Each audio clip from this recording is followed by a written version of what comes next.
Porque quando tu não sabe quem tu é, qualquer coisa manipula a tua identidade.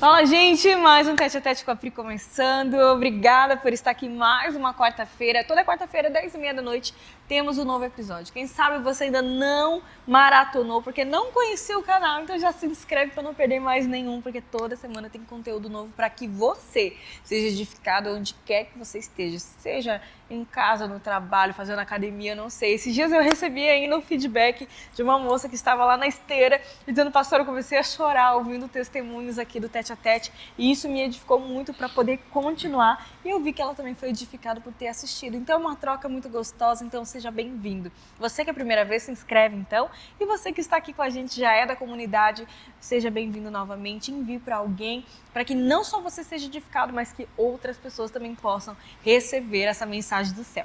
Amém? Que gostaria que você recebesse comigo a Ana Paula Schutz. Schutz? Falei certo? Ai, que lindo! Schutz, né? Então, Schutz. Depende de alguns... Depende, porque tem uma trema ali em cima. Exatamente, por isso que eu fiz a pergunta. Schutz. Então, seja muito bem-vinda. Que alegria eu tenho, a honra que eu tenho de estar te recebendo aqui, né? Eu sei que a sua agenda também é bem concorrida, eu consegui, graças a Deus, conciliar para que outras pessoas pudessem conhecer essa história que me tocou desde o primeiro café que nós tomamos. É uma mulher valorosa, estou conhecendo agora, mas eu sei que há uma trajetória linda que nós vamos escrever juntas, em nome de Jesus. Amém. Para mim é uma honra estar aqui, é uma honra poder estar nesse lugar, é uma honra poder cumprir o ID de Cristo um pouco mais naquilo que a gente pode fazer, no que está na nossa altura, né? Às vezes a gente dá desculpa de que a gente é limitado para fazer, né? Mas quando a gente entende o fluir de Deus e o chamado de Deus, a gente entende que pequenas ações geram grandes resultados. Amém, eu não tenho dúvida disso, não tenho dúvida nenhuma. E eu sei, assim, sabe, a gente teve poucos contatos, de fato, eu e você, mas todas essas vezes foi algo muito específico e muito grandioso. Eu quero dizer que eu não tenho dúvida de quem está assistindo vai ter esse toque do Espírito Santo lá onde eles estão, porque a tua história é muito forte. É muito forte. E eu quero começar. Quem é Ana Schutz? Schutz. Quem é Ana Paula? Pode chamar Ana. Pronto. A Ana. Quem é a Ana? A Ana é uma mulher de 43 anos. Que não parece. Mãe de 5 filhos. Uau! Vó de 3 netos. Casada com o Jobson, esposa dele. É uma pessoa que começou a se reconstruir aos 35 anos de idade. Uau! Foi uma pessoa que viveu num cativeiro emocional durante 35 anos. Uma pessoa que conhecia Deus, tinha profundidade nele para os outros, mas não conseguia acessar essa verdade para si. Que forte isso aqui, meu Deus! Deixa eu te fazer uma pergunta. Tu, se eu não me engano, tu é terapeuta de mulheres. Isso. E me fala de onde nasceu esse desejo do teu coração. Até os 35 anos eu não conseguia entender o porquê que eu havia passado por tanta dor, né? Não fazia sentido para mim, porque muitas dores daquelas eu trazia da minha infância, né? Ter nascido num lar disfuncional, não ter sido amada, ter sido abandonada, ser órfã de pai vivo, né? Meu pai biológico, ele teve essa dificuldade, hoje eu entendo, né? E respeito isso, e a gente tem uma vida muito boa, nós dois hoje, no sentido de convivência quando nos encontramos, né? Mas era extremamente difícil para mim, como adulta, tentar encontrar a resposta para o meu comportamento. Então, eu me tornei refém de uma dor. E uma das coisas que mais me marcou, e eu achava que era negativamente, né? Hoje eu vejo que foi a permissividade do Senhor naquilo que a minha mãe não conseguiu alongar os braços dela para poder fazer, me proteger de um homem que tinha no coração uma má intenção. Porque mau caráter não vem escrito na testa, né? A gente não tem como identificar isso, né? E então a minha mãe acreditava que aquela pessoa era a pessoa perfeita para ela, o príncipe encantado. Então entre 8 anos e meio e 9 anos, mais ou menos isso, eu não vou saber te pontuar exatamente, mas foi né, no começo da minha segunda infância, eu passo por esse abuso com esse homem e a partir dali a minha inocência foi roubada, né? Eu já não tinha uma estrutura emocional naquela casa. Meu pai era alcoólatra, minha mãe empregada doméstica, refém também de dores que ela carregava, então ela sangrava em mim aquilo que ela não sabia expressar, ela não sabia falar, ela não sabia quem procurar, não tinha quem ser ouvida, não conhecia Cristo ainda também. Então, o que ela me dava era o que ela podia. E aí, quando isso tudo aconteceu, foi como se fosse o ponto final de ter o direito de ser amada por alguém. E aí, dali pra frente, eu passei a ser uma pessoa primeiramente violenta, né? O meu mecanismo de defesa foi, se eu não posso e eu não tenho ninguém que me defenda, eu não posso ter quem me defenda, eu vou ter que aprender a me defender sozinha. Então, dos 9 aos 13 anos, eu me tornei uma menina extremamente violenta, que andava em gangue, porque precisava ser alguém notada, alguém vista, e eu queria pertencer, poder, sabe assim, eu queria me sentir pertencente, mas ao mesmo tempo que eu queria me sentir pertencente, eu queria ter a certeza de que eu não ia sofrer um novo ataque de alguém. Então, eu ocupei esse lugar durante muitos anos. E o que é muito interessante na minha história é que no caminho da minha casa, até hoje ainda é assim, aqui no Jardim Eldorado, no final da estrada tinha uma Assembleia de Deus. E naquela época a nossa fé não era a mesma de hoje, né? Muito pelo contrário. E então, eu acabava que perseguindo as meninas cristãs, sabe? E para mim, era uma afronta o amor que aquelas meninas recebiam. Então, eu perseguia elas apanhavam de mim por conta de que eu queria ter o pai delas e a mãe que elas tinham. Elas sempre estavam arrumadas, elas sempre tinham trança nos cabelos, elas tinham lacinho, elas tinham as meias mais bonitas e a presença marcante da família. E aquilo me doía e eu não sabia o que era. Hoje, adulta, a gente sabe justificar, é óbvio, mas naquele momento eu não sabia. Então, eu me tornei uma pessoa extremamente violenta. Depois de uma fase que passou, eu comecei a buscar relacionamentos, né, com meninos. E aí descobri a sexualidade muito cedo, né, o toque muito cedo, tudo muito cedo, devido a tudo que eu já vinha passando. E fui crescendo, sem solo nenhum. Sobrevivendo, né? Crescendo e sobrevivendo, né? Eu acho que essa palavra expressa bem, eu sobrevivia. E aí, com 17 anos, eu comecei a olhar para minha mãe, comecei a olhar para a nossa estrutura de vida. Eu tinha uma filha, já estava separada do meu namorado, da pessoa que eu tinha. Foi mãe com quantos anos? A primeira vez com 15 anos. Uau! 15 anos. E aí, aos 17 anos, eu me vi com a minha filha no colo, a minha mãe sem religião, eu querendo o amor da minha mãe, necessidade de ser aprovada por ela. Tendo que ser mãe agora. Tendo que ser mãe agora, sem um referencial, gritou dentro de mim um vazio.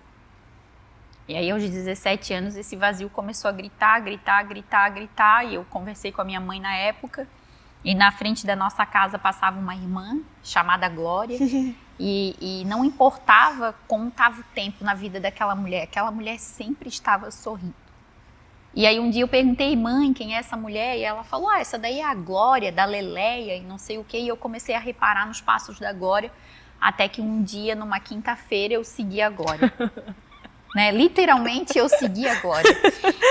Eu segui a Glória e parei dentro de uma Assembleia de Deus, aquela Assembleia bem tradicional, de banco, onde homens sentam de um lado, mulheres sentam de outro. Eu sentei no final, naquele banco, e o pastor começou a pregar, e aí o pastor parecia que tinha ido lá na minha casa fofocar com a minha mãe, a história da minha vida, e uma coisa dizia assim pra mim, tá vendo, crente é tudo fofoqueiro, salafrário, e enfim, várias coisas passou na minha mente naquele dia, e uma coisa que era uma voz muito suave, que eu ainda não tinha nenhum contato, não conseguia entender e discernir na minha alma e no meu espírito, dizia, fica um pouco mais, fica por aqui. Então, aquilo que era raiva, aquilo que era mistura, começou a se tornar numa quentura na altura da minha barriga E daqui a pouco era como se borboletas saíssem de dentro de mim e eu comecei a chorar copiosamente. Eu chorava, e eu chorava, e eu chorava. E eu queria me esconder porque eu não sabia se me era permitido chorar, até porque desde a infância eu tinha uma palavra: engole esse choro. Uma repressão ao choro. Engole esse choro, né? E então eu queria não chorar naquele lugar. E aí termina o culto, eu tô saindo pela porta. Quando eu tô saindo quase que pela porta, o pastor diz: ei, moça, esse culto foi separado para você.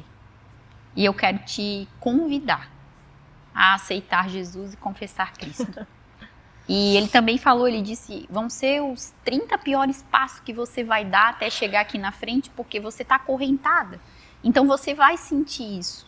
Mas quando você chegar aqui, vai existir perdão e libertação como você nunca sentiu. E aí eu fui até a frente, confessei Cristo. E aí aquelas irmãs, na sua maioria, já mulheres maduras na fé, as anciãs, né? Com aqueles coques, que se soltasse o cabelo arrastava no chão. Vieram orar por mim, empunharam as mãos e elas choravam comigo e eu chorava com elas. E daqui a pouco a minha língua começou a enrolar e eu fui batizada com fogo pelo Espírito Santo antes de ser batizada com água. E aí eu dei um mergulho mais profundo que eu acho que alguém pode dar no primeiro amor, né? E fui conhecendo Cristo nessa caminhada, fui conhecendo Cristo, isso lá em Itajaí. Depois eu volto para cá, retorno para cá. E quando eu retornei para cá, eu estive numa comunidade grande, com um nome conhecido, uma comunidade em que a regimentação sempre era feita por número. Nós precisamos bater meta, nós precisamos ter número, nós precisamos fazer. E aí, nesse período, eu já tinha vindo de Itajaí, viúva, com 2 filhas. Meu Deus. Né? Aí, depois de um tempo, eu conheci o pai do meu filho. Então aí, quando eu estou nessa nova comunidade, num resumo, eu já tenho 3 filhos e estou servindo lá dentro, com 17, 18, 19 anos de idade. Meu Deus. Eu já era mãe de 3 filhos, então já estava lá, né? E aí, o que aconteceu lá nesse lugar? Eu era uma fazedora nata. Por quê? Porque quando eu fazia, eu era reconhecida. E se eu fazia, eu me sentia amada. Então as pessoas conversavam um pouquinho comigo, pessoas mais maduras, pessoas que sabiam, pessoas que já tinham estudado comportamento humano, enfim, aquilo que a gente já sabe que acontece, né? E as pessoas descobriram isso: olha, junta a história dela com aquilo que ela faz e a gente percebe que ela não foi abandonada, se sente rejeitada, não se sente suficiente. Então, quando a gente coloca ela para fazer e afirma ela é o caldo perfeito que a gente precisa para ter alguém que vai servir sem, sabe assim, sem dizer não. E aí o que aconteceu? Eu ouvia, né? Eu era líder de 5, 6 células, a minha regimentação de culto às vezes batia 100 pessoas, eu às vezes regimentava pessoas na igreja aqui, regimentava pessoas na igreja do centro, com uma Kombi, com um carro. Então, assim, era interessante ter alguém como eu. E eu ouvia assim, ó: cuida das coisas de Deus, que Deus cuida das tuas coisas. E os meus filhos não receberam a mãe que eles precisavam ter. Os meus 3 filhos mais velhos não receberam a mãe que eles precisavam, porque eu ainda não era sarada, não era curada. Entrou no ativismo. Entrei no ativismo religioso, né? Entrei naquele movimento onde eu era reconhecida pelo que eu fazia. Aí parece que a minha identidade está nas minhas mãos. Isso, né? Exatamente. Não em quem eu sou de fato. Isso. Aí existia isso, eu entendia para os outros, mas não acessava para mim porque não me sentia digna, porque aí sangrava. Carregava uma culpa, tudo que aconteceu foi culpa minha mãe não me ama por culpa minha, a minha mãe não quer estar comigo por culpa minha, eu não sou digna de ser amada por ninguém por culpa minha, enfim. E aí a igreja acabou que aqui na Palhoça ela teve um fechamento e a gente precisou procurar um outro lugar para congregar. E aí ficamos nesse lugar durante 8 anos. E eu cresci muito dentro da palavra nesse lugar, eu aprendi muito e eu sou extremamente grata pelo tempo que eu estive lá, mas de novo no mesmo lugar eu caí naquilo que era a minha dor, né? As pessoas percebem, colocamos ela para fazer, elogiamos, mas quando ela quer quando ela quer fluir, quando ela quer crescer, quando ela vai crescer, quando o Senhor diz que ela tem que voar, de alguma forma vinha uma fala que me mantinha nos lugares. E eu pensava assim, eu não posso. Porque se eu voar, eu não vou ser mais amada. Sempre existe uma tampa. É isso, uma tampa, um corte. Porque quando tu não sabe quem tu é, qualquer coisa manipula a tua identidade. Quando tu não sabe quem tu é, quando tu não sabe quem Deus te chamou para ser, quando você não conhece Ele para si, porque eu conhecia para os outros, né? E aí o que é mais difícil, eu acredito que num ambiente espiritual, religioso, é a questão da demonização. As pessoas, tudo é demônio, precisa passar por libertação, tudo é demônio. Ah, esse pensamento que tu tem é demônio, esse pensamento de tristeza, de angústia, de morte, de tirar a própria vida, era demônio, era demônio. E eu nunca tive vergonha de contar a minha história de vida. Eu nunca tive problema com isso. Eu nunca tive, sabe assim, dificuldade para contar, porque é a minha verdade. É uma realidade. Né? Já foi, né? Vivida, já passou, mas eu precisava de ajuda com aquilo que estava aqui dentro. E aí sempre foi, vai pro altar, bota a mão na cabeça, sabe assim, essa coisa de falta de entendimento e compreensão que existe um fundo emocional que precisa ser tratado. Porque não adiantava de nada, eu sempre tive uma envergadura espiritual muito grande e as pessoas falavam sobre isso, mas a minha envergadura emocional para mim mesma era zero. Era zero. Porque não foi ensinada a. E eu fingia muito bem. E eu acho que essa é uma das coisas que as pessoas que passaram por rejeição, por abandono, por abuso psicológico, abuso sexual na infância, é uma das coisas mais difíceis para a pessoa vencer. A máscara que ela coloca para que ninguém perceba o quanto ela sangra. Meu Deus, que forte isso aqui, hein? Entendeu? As pessoas colocam essa máscara para que ninguém perceba o quanto ela sangra. Porque, no fundo, há uma vergonha. Mesmo que a gente fale, há uma vergonha. E é um padrão inconsciente. Porque eu não tinha problema de contar, mas eu tinha problema de tratar.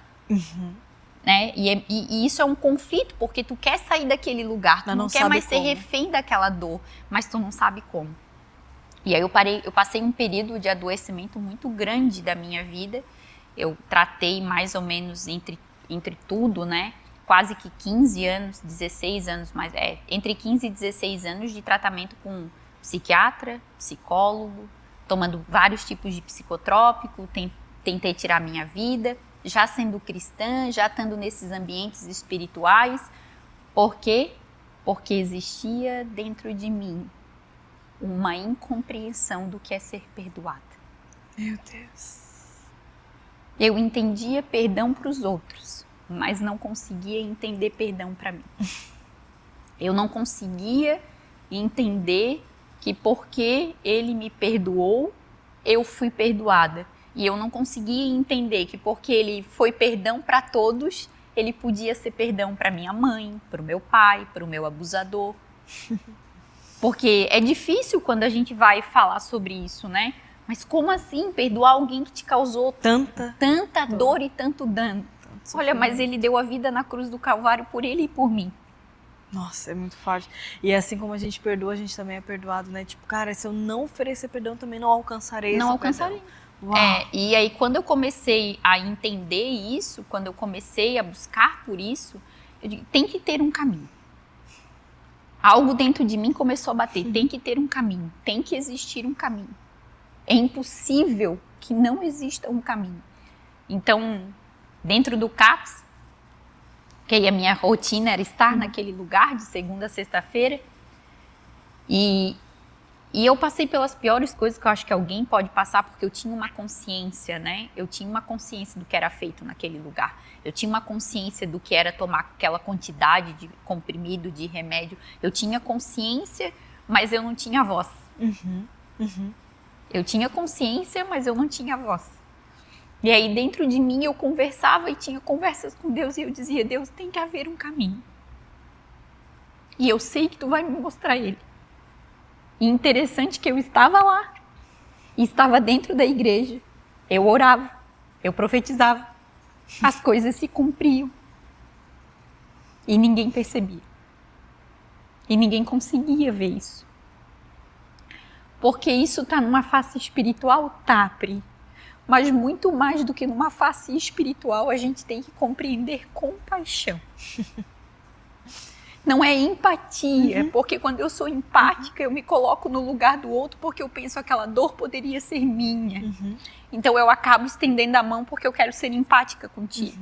Porque aí eu olho para ti e penso assim, poxa, e se fosse eu? Quando Cristo pede que a gente seja compassivo, O ato de se dar, compadecer, aquilo que tu nem... é dar, é aquilo que tu não vai pegar nada em troca, não vai existir meritocracia tua, porque você entende o seu chamado em Cristo. Você foi chamado para tirar pessoas do inferno. E eu estava dentro da igreja, em ambientes espirituais, caminhando para o inferno e ninguém via isso. Por quê? Porque eu me vestia muito bem de uma máscara que ninguém conseguia ver além dela. E então, dentro daquele lugar, eu comecei a clamar, Deus, eu preciso de um caminho. Tem que existir um caminho, me mostra onde ele está.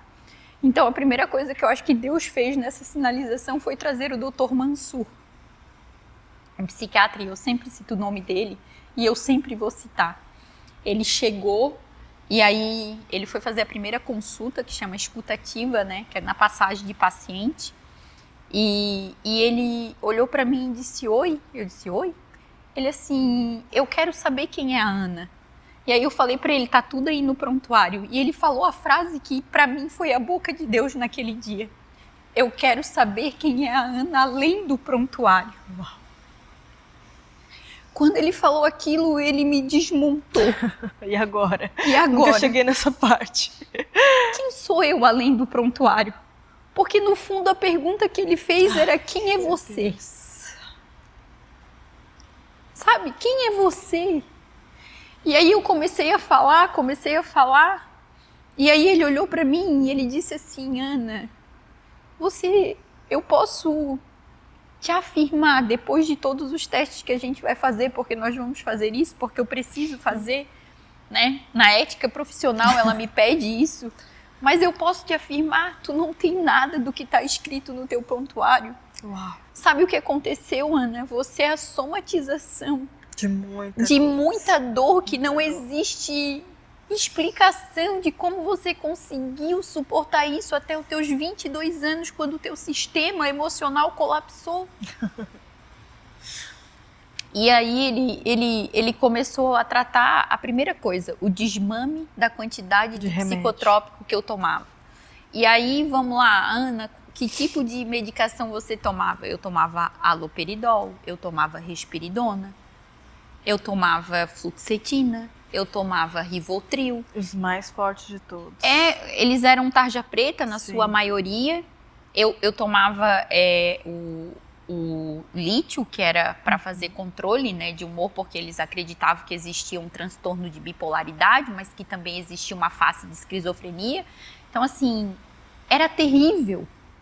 Era terrível. Eu não tinha a cor que eu tenho hoje, eu não tinha o corpo que eu tenho hoje, eu não tinha o brilho que eu tenho hoje. Então ele começou a fazer esse desmame. E começou a controlar a minha litimia e foi tirando e me encaminhou para uma outra psicóloga, que era a psicóloga da dupla dele, a psicóloga Zumar. E aí eles começaram a trabalhar essa questão do conjunto. Olha, a gente precisa fazer com que você construa a sua identidade. Uau. Entendendo que mesmo com todas essas rachaduras, você tem coisas de valores aí dentro de você que foram suprimidas. E você vai perceber isso. E aí foi indo. Eu tive a primeira alta, voltei para o mercado de trabalho, comecei a entender e estudar isso, comecei a buscar. E há 2 anos atrás eu me aprofundei. Em 2023 eu estava na igreja, né, aqui na Ponte do Maruinha, comunidade onde eu congregava, Eu sempre fui uma pessoa que tive muito temor do Espírito Santo. O Senhor saberia que eu não me moveria se não fosse Ele falando comigo e confirmando. Então eu escutei de forma audível: eu vou te deixar sozinha. E é difícil, né, ouvir isso. E quando eu ouvi, eu vou te deixar sozinha, eu não consigo explicar em palavras o que foi que eu senti, porque havia uma dor na minha alma de ser abandonada, ser rejeitada. E eu ouvi aquilo e o Senhor disse: eu vou te deixar sozinha, eu vou te mover de mesas, você vai ficar sozinha na mesa da sua casa e eu vou tratar com você. E então foi quando Deus me disse assim: agora você vai parar. E eu parei. E foi o período em que Deus mais tratou a minha identidade. Foi um tete-a-tete contigo. Foi. Não existia um pastor, não existia uma pastora, não existia um psicólogo, não existia um psiquiatra, não existia uma medicação. Existiam ainda crises de ansiedade que eram avassaladoras, mas que me levaram para um lugar de dependência total dele. E quanto mais ele me chamava para a mesa, e quanto mais ele se revelava dele, mais eu aprendia sobre mim. Uau! É sobre isso que a gente fala, né? Quanto mais perto de Jesus tu for, mais você se conhece, porque é impossível não. Né? Isso. Então eu fui aprendendo quem ele era para Ana. Saber. Por quê? Porque eu tinha dele para dar para todos, mas não me aceitava merecedora daquele Cristo. Ai, meu Deus, que forte isso aqui. E eu preciso ler esse texto que tu trouxe hoje, que tem tudo a ver com aquilo que a gente está conversando. Está lá em Jeremias 29:11, que diz o seguinte: eu é que sei que pensamentos tenho a respeito de vocês, diz o Senhor.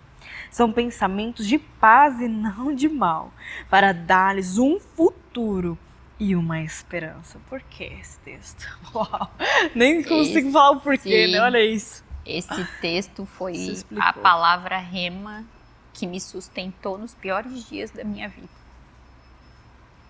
Esse foi o texto que me sustentou nos dias que eu tive vontade de me matar. Esse foi o texto que me auxiliou quando eu comecei a liberar perdão sobre o meu abusador, sobre a vida da minha mãe, sobre o meu pai, mas principalmente sobre mim mesma, porque eu não me sentia qualificada o suficiente para acessar esse perdão.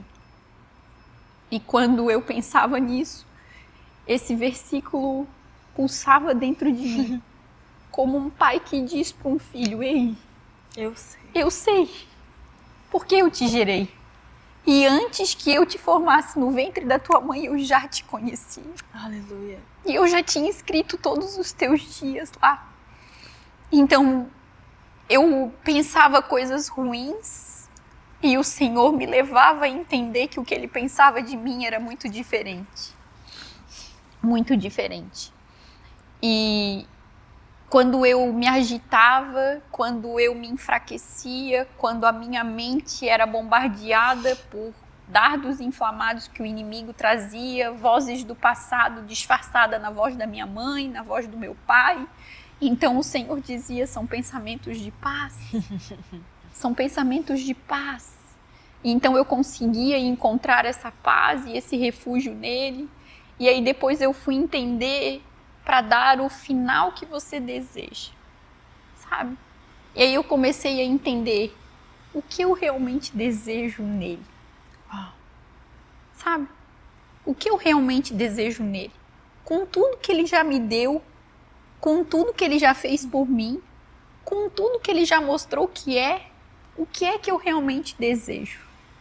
Então veio a compreensão, e essa compreensão é muito recente, né? Foi esse ano. Eu fiz muitos movimentos, tive profissionais que me ajudaram na construção disso. Tive a minha coach, que é a Carla Cavalheiro, uma mulher muito mais madura que eu, cristã, com solo firmado na rocha que é Cristo. Depois eu tive amigos, novos amigos que o Senhor me apresentou, novas mesas, né? Novos lugares, pessoas que olhavam para mim, enxergavam quem eu era e não usavam de manipular, não, você tem que voar, tua voz tem que ir mais longe, mais pessoas têm que te conhecer. Então eu comecei a perceber, de fato, é isso que ele tem para mim. E aí nasce dentro de mim a Ana. A Ana. Uau. Essa Ana que entende que de tudo que um ser humano tem que acessar em Cristo, na sua humanidade caída e pecaminosa, é o perdão.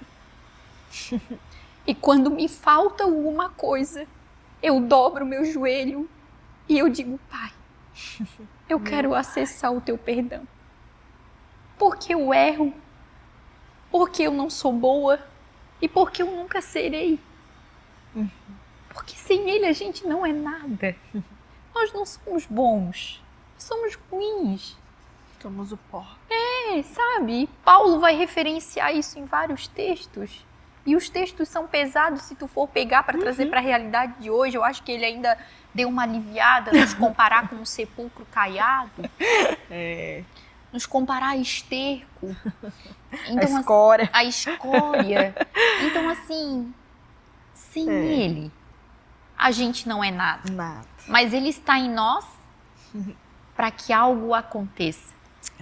Almas sejam sacadas do inferno, das prisões e das correntes de dor. Então, se eu pudesse deixar algo a respeito para quem sofre com rejeição, com abandono, com necessidade de aprovação, com dependência emocional, que não consegue entender a plenitude da paternidade de Deus, é que Deus te chamou para ser completa nele. E o perdão dele te alcança para que você possa entender, liberar perdão sobre todos aqueles que um dia te machucaram, te feriram, te colocaram no lugar de mentira, porque eles também não sabiam e não entendiam e não têm acesso a esse perdão. Então, a chave para viver uma vida transformada em Cristo e ser quem você deve ser nele é o perdão. Aleluia. Eu desconheço. A minha história foi totalmente baseada exatamente nisso. Minha história só começou de fato em Cristo, quando eu entendi esse princípio. Enquanto eu não conseguia entender esse princípio, as minhas dores, elas falavam sempre mais alto, elas gritavam o tempo todo, e a velha Priscila estava aqui o tempo todo. A partir do momento que eu entendi que o perdão não é fazer o abusador correto, minha mãe correta, o que eles fizeram comigo, as minhas dores reais, não estou validando isso que eles fizeram, mas eu estou me fazendo livre. Eu sou livre agora em Cristo para viver tudo aquilo que Ele me planejou para ser, essas histórias que Ele tem sobre mim, né?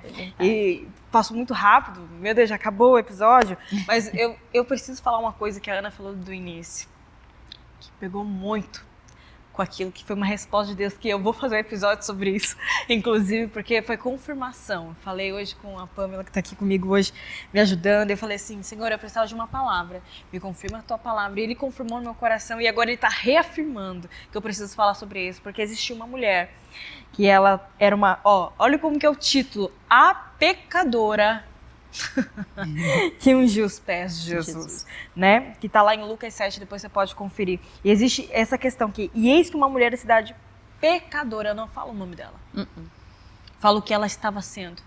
E só que no final desse texto é tão poderoso, que daí depois está aqui, Jesus disse à mulher, os seus pecados estão perdoados. Uau! Que fantástico. Eu vejo a libertação dessa mulher agora, nesse momento, ela sabendo agora eu sou fulana, agora eu tenho um nome, porque agora eu não sou mais definida pelos meus pecados, pelo meu passado, pelas minhas dores, nem por tudo que me acarretou, porque as pessoas não tinham misericórdia dela, não. Viam pelo fruto dela o que ela estava sendo. Mas Jesus, ele viu além, assim como Ele viu em você. Amém. Ele viu assim, a Ana, não é todas essas dores que aconteceu com ela, isso aí foi a queda do homem. Mas eu tenho uma redenção. Tem. E hoje essa redenção está curando tantas outras mulheres, tantas outras pessoas que estão assistindo, não só assistindo, mas aquelas que você cuida diariamente, nas tuas, né, como terapeuta agora. E não é só como terapeuta, né? Eu acho que o maior presente que o Senhor me confiou foi ser uma voz que aponta destino. Entender que chamado é individual, mas que propósito é coletivo. E aí nasce um lugar chamado Mesa com Deus, que é um ambiente online onde mulheres que têm como em comum essa dor que elas ainda não foram saradas. E fazem cerca de quase 3 anos, a gente está indo para o 3º ano, que o Senhor tem feito coisas grandiosas naquele lugar. E como elas acessam isso? Elas acessam isso, eu tenho um grupo fechado no WhatsApp. Perfeito. E tem um Instagram também. O Instagram é o quê? @ o quê? É mesacomdeus.com. Ah, que legal. E lá nós temos esse lugar onde uma vez na semana, toda quinta-feira às 9h30 da manhã, mulheres se assentam à mesa com Deus. Aleluia. À mesa com o Pai. E umas com as outras, porque não é sobre a Ana, mas é sobre aquilo que Deus faz a partir da história de uma Ana. Uau! Glória a Deus, gente. Quero agradecer essa história incrível. Obrigada, Ana, por ter exposto suas cicatrizes, porque são cicatrizes lindas que o Senhor está usando para que outras mulheres também sejam saradas, libertas no seu eu, e entendendo que se está precisando de ajuda, chame alguém. Busque no lugar certo mentoras que te ajudem a sair, não se aproveitando da sua dor, Exatamente. mas que agora te impulsionam para aquilo que Deus tem a teu respeito, né? Te aponta o destino. Te aponta o né? destino, esse destino que a Ana acabou de falar, para que você não seja mais reconhecida pela sua dor, mas sim pelo propósito de Deus sobre a tua vida. Obrigada por assistir até aqui. Eu quero agradecer aos nossos patrocinadores que fazem essa voz que estamos falando aqui chegar em outros lugares. Obrigada aos nossos patrocinadores. Obrigada a você que assistiu até aqui. E eu te aguardo na próxima semana, no próximo Tete a Tete. Deus abençoe você. Deus tem um propósito para cada um, e nesse propósito Ele trabalha. Ele sabe ao certo o que vai fazer. Basta